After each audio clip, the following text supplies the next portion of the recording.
The following is a non-profit Let's Play.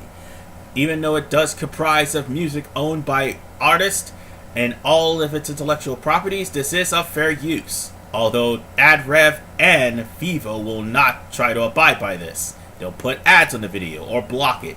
If this video is not blocked, make sure that they don't get the satisfaction of having ads by using ad blocker on every single part. Thank you. Welcome to part 6 of Saints Row the Third. Now it's time for us to go to Professor Genki. And this is the new activity that is taking place in Saints Row the Third. It's unlike celebrity security, which you're basically killing off fans that's getting too close to celebrities. Here, you're actually playing a game where you're killing mascots. Oh boy. Hello, Steelport, and welcome to Professor Genki's Super Ethical Reality Climax. Time to see how the game is played. Fight your way through Professor Genki's Super Sparkle Lab for fun and profit. Now, with every man, woman, and tiger shot, your prize money goes up. But look out, no one likes it when you shoot a panda. Unethical.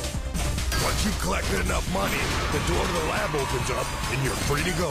But if you think it's that easy, you've never seen Genki before. Oh, and one more thing. On this show, no one gets to take a break. If you want to stay in the fight, be sure to shoot the first aid target. Good luck. It's murder time, fun time. Well, this is technically a Japanese game show, but it's not really a Japanese game show. It's basically you mowing down mascots. And by the way, if you're trying to get the mascot portion of the Saints book, most of these mascots can be killed here in Professor Genki's Super Ethical Reality Climax. And they weren't joking about you not restoring health. All regen, if you happen to have it, has been shut off. So you're practically going to be killing mascots. And oh yeah, by the way, I almost forgot one other thing. If you have any sort of immunities, those have been shut off too. Yeah, you're going to take damage, and you are going to take damage like a man. So yeah, those debuffs or buffs, I should say, and anything of that nature don't matter here in Super Reality Ethical Climax. Super Ethical Reality Climax. I can't believe I fucked that up. And the pandas will make you drop a score. So be careful of not shooting the pandas, as they already mentioned. But there's one thing that the game does not mention. In harder difficulties, if you get a certain amount of combos or a certain amount of money, you will end up getting a prize box. That prize box can not only mean getting you some health, but also some better weapons and a pistol. For Professor Genki, you'll end up having a infinite amount of pistols. But unfortunately, the infinite amount of pistols is not going to help you if they've got stronger guns than you do. And no, you can't pick up the guns, in case you're wondering. So Bobby, how do you clean sewage? Hell, you can't even switch weapons. You're stuck with this weapon until you get the present. I let the rental company take care of it. Are you kidding me? Oh, wasn't that kind of shitty? Oh yeah, and one other thing that I forgot to mention too. Yes, there's one more thing. You do really well in these Professor Genki Super Ethical Reality Climax games. Then the Hunter comes out. And if the Hunter comes out, God save you. Anyway, we managed to make it before time expires. And whatever extra money we have, well, that's going to be not only the prize money, which is 1,000, but the extra money we have, which will be given to us as a reward. So try to get as much money as you possibly can in these Super Ethical Reality Climaxes. There is one small little problem though, and I want to address this too. With the actual defeat of one of the Professor Genki super ethical reality climax. I can't believe I keep saying that wrong. There will be Professor Genki. And while we're going to the Broken Shillelagh, I might as well explain what Professor Genki's all about. You see, Professor Genki is the guy behind the super ethical reality climax. But at the same time, Professor Genki can come out of nowhere and try to pop a cap in your ass. He is really tough to take down if you face him early on. He can appear anytime, anywhere.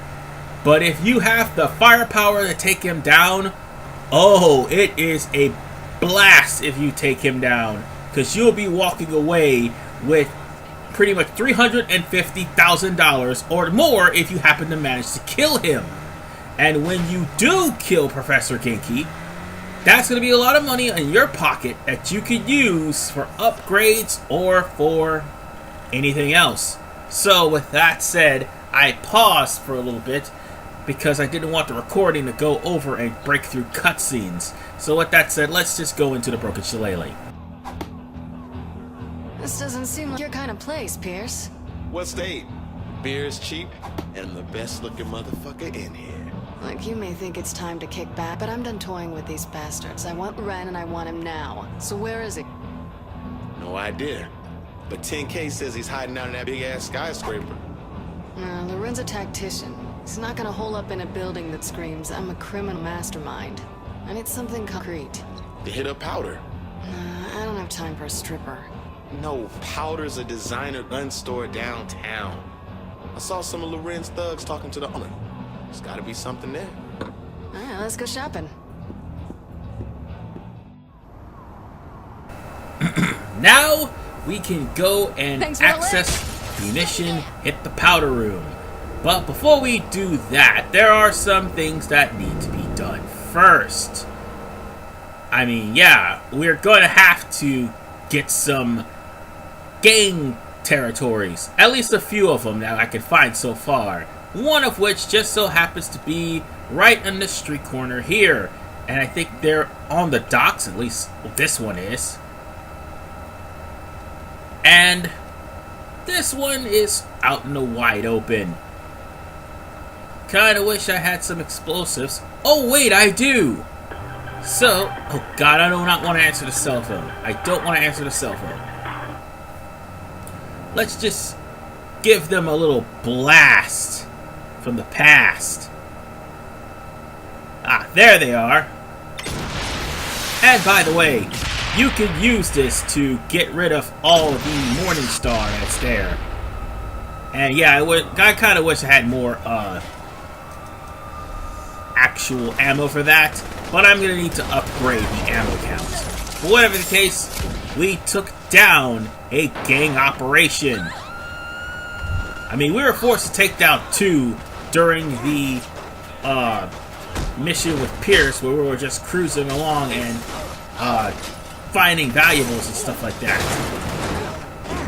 So yeah, that's just the first of a couple of optional gang control gang operations that we found. And by the way, these actually aren't optional, they are a part of 100% completion. And I found another one right here in Lorenz Square, which is basically what we're taking on, the ones in Lorenz Square. I'll probably do the rest of them next time, but for right now, I'm gonna take at least 4 of them out. So, we'll take at least 3 of them. Let's just go on ahead and kill these guys because, well, yeah, they need to die. Just don't walk into the fire. Alright. We caught 3/4 of the Morningstar on fire. Awesome. You know, I honestly could sit back here and watch these guys get roasted. But, yeah, I'm going to have to kill most of them. If not all of them. There's only like 4 left. And they barely survived the Molotov. Okay, now there's 2 left. hold on. Wait, where are they? Oh, wait, that one just died. That's nice. Alright, hey, get back over here. Get back over here and die. That takes care of you, and this ought to take care of you. Now to get rid of that specialist. I don't want to be caught with a sniper rifle because I don't have immunity to bullets yet. Bye-bye. Alright, next one. This one is right near the casino area, and I do believe we need to be a little more discreet. No, actually, no, we don't need to be discreet. We need to make as much noise as humanly possible. Because these guys need to know that we're coming on their turf. I ain't scared of you either. And they will, because I'm going to blast most of them to hell. Alright, that takes care of you. There's one guy that was floating in midair just now. Wow, this group sucks. And, let's see, we'll take care of you. Oh, hey, come here. Come here. There we go. And lastly, you two. Wait, hold on. There's one more left. Now there's no more left. Fantastic. Yeah, I think I kind of did that one out of order. Oh well. Let's just leave this place. Because I managed to find 3 of those gang-controlled territories. Let's see. There is one last thing we need to do. And let's go to another gang-controlled territory. Yeah, that one has another operation that we need to go to.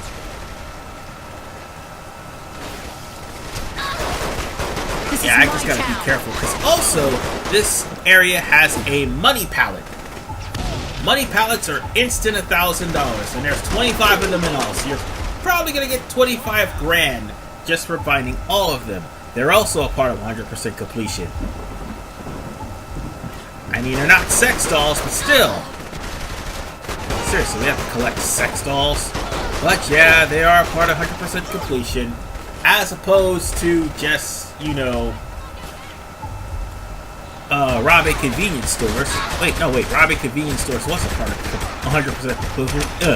100% completion in Saints Row 1 and 2. But that's okay. We've taken care of 5 of these gang operations. So, let's go on ahead and escape from this place, because yeah, I don't want to be caught by those specialists, especially in this car, because again, I don't have the means to take them down. Not yet anyway. We'll get a rocket launcher soon, just not right now. Stupid Morningstar trying to block my way. Eventually I'm going to get it. I mean, I'm going to get back to the hideout eventually. Well, I'll probably do it off screen, but still. I think it's time for us to move on to the next one, which is hitting the powder room itself.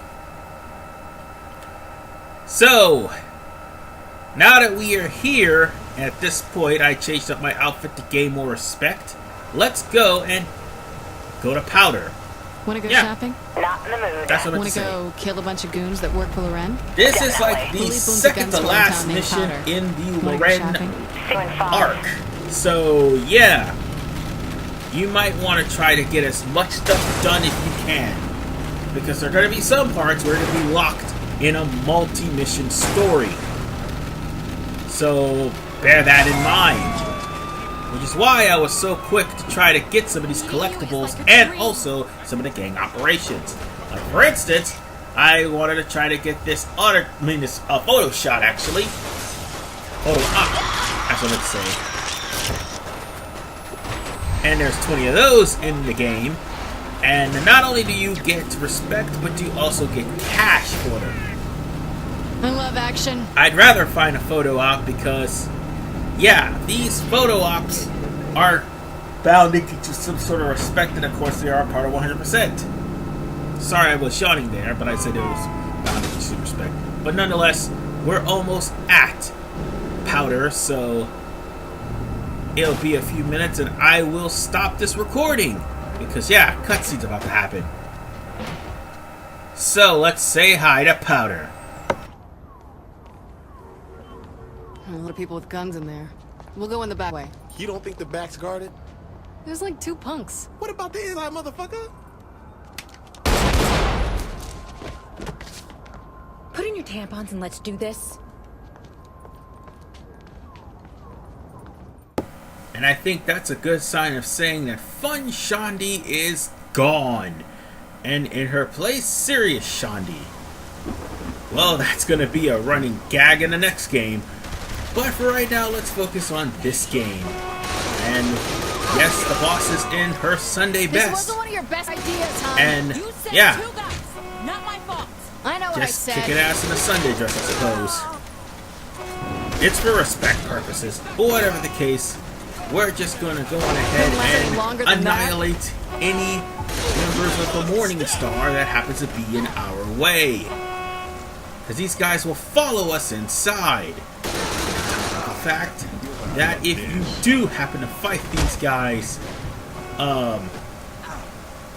before entering the warehouse, obviously the Morningstar that are around the corner will be attracted to this. Oh, and not only that, but the police as well. As you can clearly see. Well, actually, no, I thought I will blow that guy, and well, he's dead now. Inside will be safer. Alright, They have snipers in here. we're going in. So, we're just going to go on ahead and kill as many of the Morningstar as humanly possible. And this Enforcer is going to be the best weapon to use right about now. It's great, actually, once you manage to upgrade it, because the Enforcer can pierce through armor. Armor-piercing bullets are golden, especially against brutes, who just so happen to have armor. Seriously, fuck those guys. Oh yeah, and I haven't shown off a survival yet. I mean, yeah, survivals are mandatory and you need just 20 of them. Survivals are basically annoying, to say the least. Some of them are like, basically, you have to wait around and survive for a limited amount of time. Others, you have to kill a number of people. And then you go on to the next wave. That's basically all a survival is. I mean, they didn't have that in Saints Row 2, but still. So, quite frankly, we're just going to be running through killing all of these Morningstar characters one at a time. And no, I'm not bored. But I am scared to shit, because this is what I was talking about. Brutes with armor. And of course, they carry miniguns too. Notice I brought Molotovs with me, and for good reason. You want to be out of that brute's sight and chuck a Molotov at him. Molotovs will do very fast work on the brutes, as well as headshots. But that's the only way you can actually hit the brute without any problems. I always win my arguments. Molotovs is your friend when it comes down to brutes. Oh, and I managed to score haters gonna hate. I guess. We've killed like a good 8,000 people. I'm pretty sure that works. So, whatever the case, we're just gonna go on ahead and guns a-blazing and start killing everyone until we get to the manager's office. And get back here. Thank you. They're all upstairs though, and they're gonna try their best to keep you from going to the manager's office. But be careful, there are gonna be specialists mixed in here, and the specialists are the problem. While yes, you can pick up sniper rifle Still the ammo, best. I mean, there is still the matter of you still getting hit. Because once those sniper rifles hit you for a good amount of damage, one more hit would kill you unless you take cover. Oh, speaking of the devil, I just got hit by a sniper. Lovely. I better retreat before I die.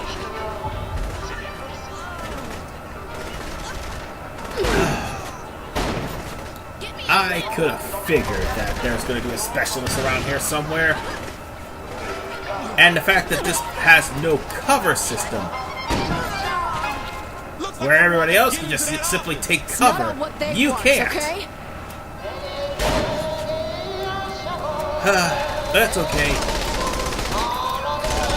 We just need to kill off anybody else that stands in our way.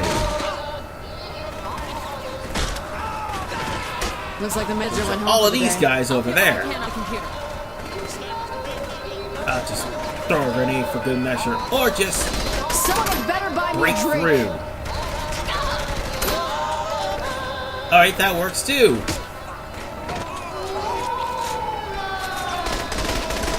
So we're gonna have to try to deal with these specialists as quickly as humanly possible, because these specialists will stop at nothing to aim for your head and do some serious damage to it. Now, if you didn't have any sort of damage reduction, like for instance bullet reduction, it would hurt a lot worse. But seeing as how I have like 5% bullet reduction, it's not as bad. I mean, yeah, it is pretty bad because I'm getting my ass whooped, but it's not as bad. So yeah, we're almost finished with this mission. All we need to do is just wait for Shandy and we will be done with Hit the Powder Room. And with that said, we're done here, and also off screen I managed to get a respect bonus modifier. But in the next episode, we're gonna have to deal with Philippe Loren as well as his goons in part 7. This is RVMan 985. See you guys next time as we deal with the Belgian problem. And that's actually kind of a locked mission, so it's gonna be rather long.